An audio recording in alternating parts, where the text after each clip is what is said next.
So I've actually got one quite good example that's very relevant to the SDGs. So last year when we had the privilege to come to the UN, I spoke to the SDG team and they gave me this big tick and said, you're aligned to 16 of the 17 SDGs.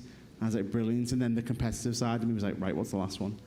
As always. And it was SDG 14, Life Below Water. And for those of you who know Liverpool, port city, rich maritime history, the water is literally on the doorstep of our office. And it's always been something that personally I've wanted us to do more in.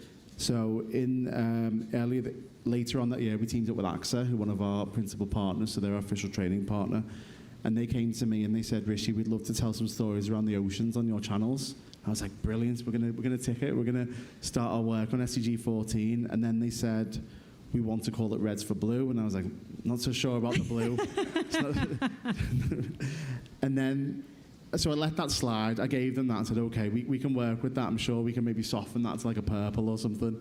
And then they said, we want to talk about Plankton. And I was like, okay, we're gone. We've lost all sense of hope. But in all seriousness, actually, we went on this journey with AXA to develop this piece of content where we had players from our men's and women's first teams, including Mo Salah, who obviously you'll all know, on a boat for the Tara Ocean Foundation. And this is a boat that goes out to the Antarctic and in layman's terms scoops up the water and microanalyzes it and basically can see the health of the ocean in a dish.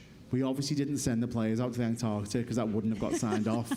But actually we brought the boat into Liverpool, spent a day on there with some of our foundation young people, and it was incredible.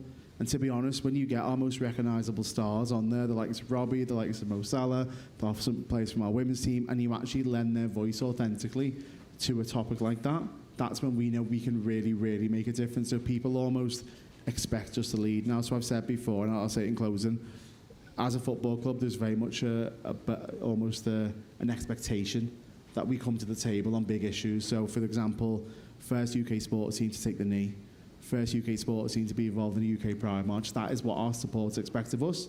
So for us to come out and talk about ocean health and resilience and advocacy, that lands incredibly well, and our supporters then say to us, okay, what's next? And that's what makes my job challenging but also incredibly exciting as well.